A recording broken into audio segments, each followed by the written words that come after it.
नमस्कार दोस्तों। आज हम ऐसी खबर के बारे में बात करेंगे जो बहुत टाइम से, बहुत सालों से चलती आ रही है। पहले ईरान और इजराइल था, अब ईरान और अमेरिका हो गया है। अब पहले दो गुट थे, अब त्रिगुट बन चुके हैं।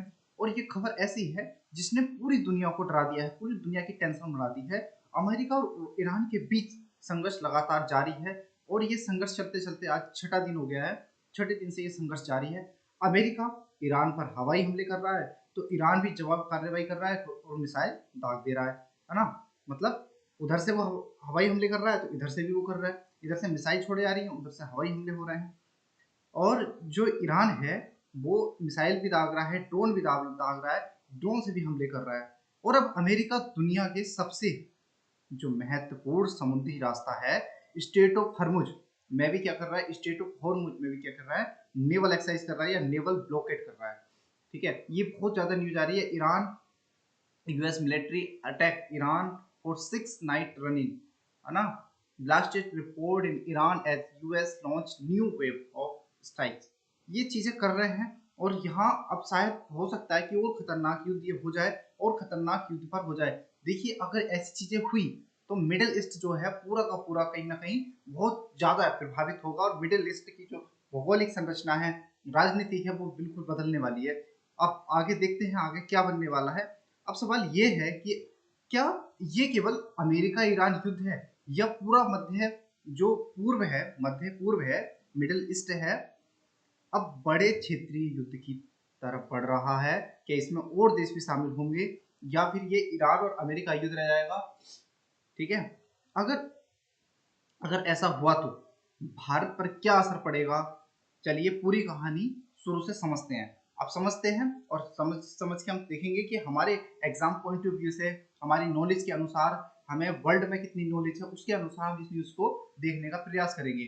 ठीक है, तो यहाँ पर दिखाई दे रहा है जैसे कि अल जजीरा का भी ये न्यूज कटआउट देखा कि Iraq war update, US launch 6 consecutive day of strikes against Iran.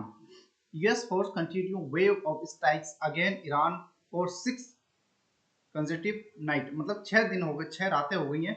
ठीक है, US launch fresh wave of strikes as as war with Iran, so little sign of D, है ना।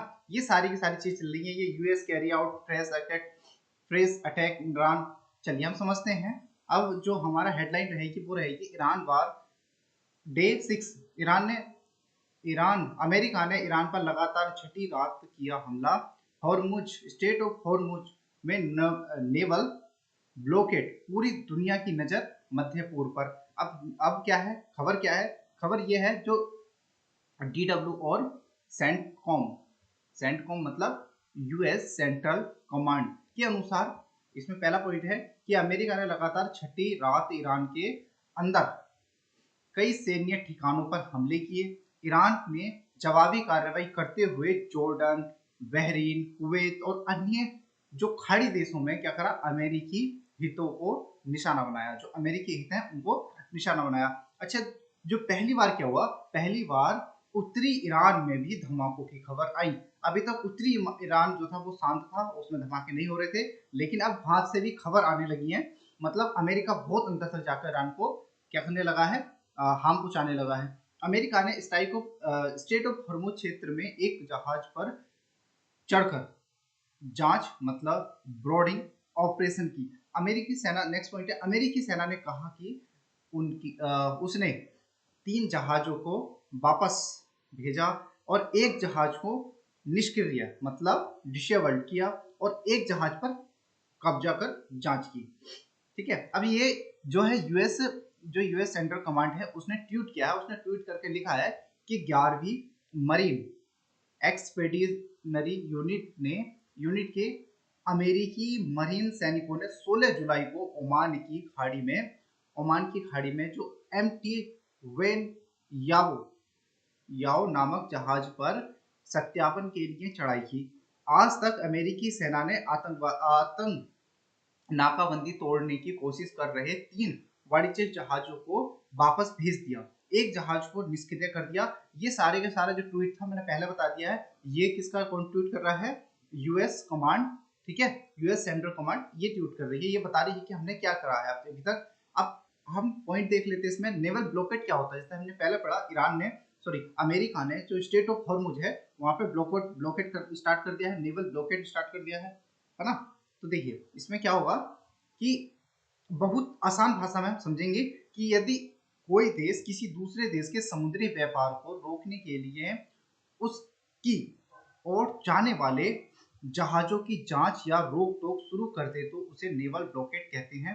यदि अमेरिका कोशिश कर रहा है कि ईरान का समुद्री व्यापार सीमित हो जाए, मतलब जो भी देश जाएगा वहां से ईरान के लिए समुद्र से जो भी देश जाएगा उस पर उसकी वो जांच करेगा, निगरानी करेगा, अपनी मर्जी से रोकेगा और अपनी मर्जी से जाने देगा। तो ये स्टार्ट कर दिया है किसने, अमेरिका ने। अच्छा, स्टेट ऑफ हॉर्मुज इतना महत्वपूर्ण क्यों हो जाता है, क्योंकि दुनिया का 20% जो कच्चा तेल है ना, इसी रास्ते से गुजरता है। मतलब कहां से गुजरता है, जल डमरू मध्य से। अच्छा, जो फारस की खाड़ी है, फारस की खाड़ी को अरब सागर से जोड़ता है। कौन जोड़ता है, ये वाला स्टेट ऑफ हॉर्मुज जोड़ता है। इधर फारस की खाड़ी मिलेगी, है ना, और इधर अरब फारस की, इधर पर्शियन पर्शियन गल्फ है ये, और इधर मिलेगा आपको अरब सागर। ठीक है, इस तरह से ये दोनों, या फिर इसे ओमान की खाड़ी भी बोला जाता है यहाँ पर। यदि यहाँ संकट आता है तो तेल महंगा होगा, पेट्रोल डीजल महंगा होगा, वैश्विक महंगाई बढ़ सकती है, भारत का इंपोर्ट बिल बढ़ सकता है। तो ये आपको दिखाई दे रहा है ईरान, और इधर आपको दिखाई देता है ओमान, और इधर आपको दिखाई देता है कौन, यूएई। ओके, ये हमारा स्टेट ऑफ हॉर्मुज का रास्ता है।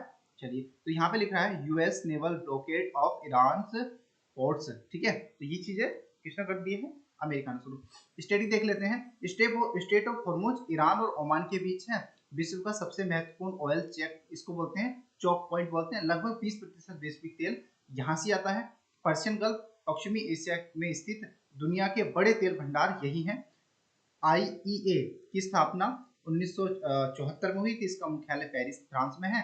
ओपेक की स्थापना 1960 में, इसका मुख्यालय विना ऑस्ट्रिया में है। चलिए, आप इतिहास थोड़ा सा टाइमलाइन देख लेते हैं। अच्छा, पहले चरण में क्या हुआ, अमेरिका और ईरान के बीच पहले से तनाव था। दूसरे चरण में फिर क्या हुआ, सीमा पर सैन्य गतिविधियां बढ़ी। और तीसरे चरण में क्या हुआ, तीसरे चरण में हम देखते हैं कि ईरान समर्थित समूहों और अमेरिकी ठिकानों पर हमले हुए। चौथे चरण में क्या हुआ, अमेरिका ने ईरान पर एयर स्ट्राइक शुरू कर दी। फिर पांचवा चरण ऐसी बढ़ता बढ़ता आया, उसमें क्या हुआ, ईरान ने जवाबी मिसाइल और ड्रोन हमले किए। फिर छठे चरण में क्या हुआ कि अमेरिका ने स्टेट ऑफ हॉर्मुज में नेवल क्या कर दिया, ब्लॉकेट लागू कर दिया। करने लगा। अच्छा, अब सातवें पॉइंट में, अब पूरी दुनिया क्षेत्रीय युद्ध की आशंका देख रही है। नेक्स्ट इतिहास देखते हैं कि ईरान का इतिहास क्या है। आधिकारिक नाम है इस्लामिक रिपब्लिक ऑफ ईरान, इसकी राजधानी तेहरान है। मुद्रा क्या है इसकी, ईरानियन रियाल। सर्वोच्च नेता यहाँ पर सुप्रीम लीडर कहे जाते हैं। अच्छा, धर्म क्या है यहाँ, सिया इस्लामिक बहुल्य यहाँ ये देश है। और 1979 की इस्लामिक क्रांति के बाद वर्तमान व्यवस्था बनी है, और ये ओपेक का महत्वपूर्ण देश है। अच्छा, ईरान का ये मैप आपको दिखाई दे रहा है। ईरान के मैप में आप देखते हैं ये ईरान है, और ये आपको ईरान दिख रहा है। और इससे टच करने वाले देश जैसे कि आपको इराक मिलेगा, है ना, तुर्की मिलेगा, अर्मेनिया मिलेगा, अजरबैजान मिलेगा, तुर्कमेनिस्तान मिलेगा, अफगानिस्तान मिलेगा, और ये पाकिस्तान, अफगानिस्तान, ये यहाँ पर टच कर रहे हैं इसको, है ना। ये सारे के सारे देश मिलेंगे यहाँ पर, ये हमने समझ लिया है ना। चलो, अब देखते हैं हम नेक्स्ट। देखो, अब यहाँ पर देखते हैं भारत पर क्या प्रभाव पड़ेगा। भारत पर जो प्रभाव पड़ेगा, वो पहला प्रभाव पड़ेगा, तेल की कीमतें बढ़ सकती हैं। भारत अपनी जरूरत का लगभग 85% तेल आयात करता है, और पेट्रोल डीजल महंगा हो सकता है, महंगाई बढ़ सकती है। और क्या होगा, भारतीय निर्यात आयात प्रभावित हो सकता है। खाड़ी देशों में रहने वाले भारतीय प्रभावित हो सकते हैं।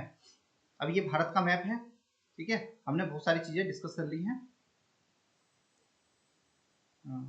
चलो, ये भी हो गया, सब कुछ हो, कुछ छूटा नहीं है। ठीक है, ठीक है, भारत का मैप आप देख रहे हैं। चलो, भारत का मैप देखते हैं। ये भारत का मैप है हमारा। ये आपको दिखाई देगा अंडमान निकोबार, ये लक्षद्वीप दिखाई देगा, और ये हमारा पूरा प्यारा भारत है। और देखिए, भारत के यहाँ पर पाकिस्तान मिलेगा आपको, ऊपर मिलेगा अफगानिस्तान, और यहाँ पर इसको दो पार्ट में बांट दिया हमने। इधर हमारा जम्मू कश्मीर, ऊपर लद्दाख मिलेगा। अच्छा, यहाँ पर तिब्बत और चीन मिलेगा, यहाँ पर जो है नेपाल मिलेगा, यहाँ पर भूटान मिलेगा, यहाँ बांग्लादेश मिलेगा, और यहाँ पर जो मिलेगा म्यांमार मिलेगा। ठीक है, इधर बे ऑफ बंगाल, बंगाल की खाड़ी है, नीचे हिंद महासागर, और इधर आपको अरब सागर मिलेगा। ठीक है, चलिए, तो भारत के बारे में आप सबको पता ही है, भारत का मैप है ये। नई दिल्ली राजधानी है और राष्ट्रपति द्रौपदी मुर्मू है। भारत के जो प्रधानमंत्री है वो नरेंद्र मोदी जी हैं।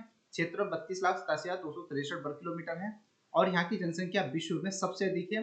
मुद्रा है भारतीय रुपया। संसद जो बनी है वो लोकसभा और राज्यसभा से बनी है। चलिए किसी दिन पॉलिटी पढ़ेंगे तो पॉलिटी में इसको अच्छे समझाऊंगा। अब यहाँ पर क्वेश्चन देखते हैं, अर्जेंटीना की राजधानी कौन सी है इनमें से? Santiago, Montevideo, Buenos Aires, Lima. तो इसका राइट आंसर मिलेगा C, Buenos Aires. Next question हम समझ लेते हैं, एनसीआरबी किस मंत्रालय के अंतर्गत कार्य करता है?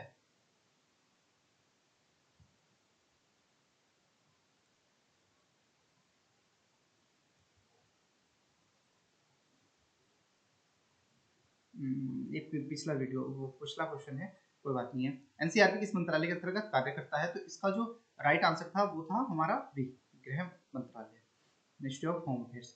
निम्नलिखित कथनों पर विचार कीजिए। आईईए का मुख्यालय पेरिस में स्थित है। ईरान ओपेक का सदस्य है।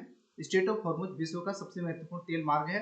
तो देखिए इसका बी सही है, मतलब दूसरा सही है, दूसरा सही है, दूसरा सही है, तो सी वाला तो इसका गलत हो गया है ना।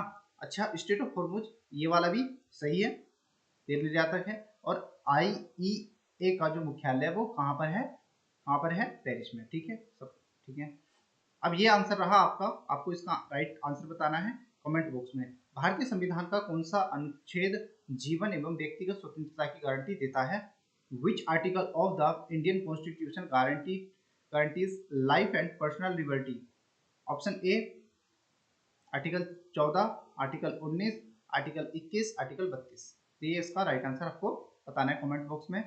नेक्स्ट है, स्टेट ऑफ हॉर्मुज का सामरिक एवं आर्थिक महत्व वैश्विक ऊर्जा सुरक्षा को किस प्रकार प्रभावित करता है? वर्तमान अमेरिका ईरान तनाव के संदर्भ में विश्लेषण कीजिए। How does the static and economic importance of the Strait of Hormuz affect global energy security? Analyze in the context of current Iran US Iran tension. तो आपको इसका राइट आंसर बताना है और आशा करते हैं आपको लेक्चर समझ में आया होगा और आप ऐसे ही प्यार बनाए रहें। ज़्यादा से ज़्यादा लाइक करें, कमेंट करें, शेयर करें और बताएं कि मैं इसमें और क्या ऐड कर सकता हूँ और इसमें इसको कितने अच्छे से वीडियो बना सकता हूँ। आप बताते हैं मुझे और आपके सुझाव मैं उनको फॉलो करूँगा और उसी हिसाब से मैं आपको बताऊँगा इसमें क्या ऐड कर सकते हैं, वो आप बताएंगे मुझे। तो मिलते हैं नेक्स्ट लेक्चर में, तब तक के लिए जय हिंद, नमस्कार, वंदे मातरम।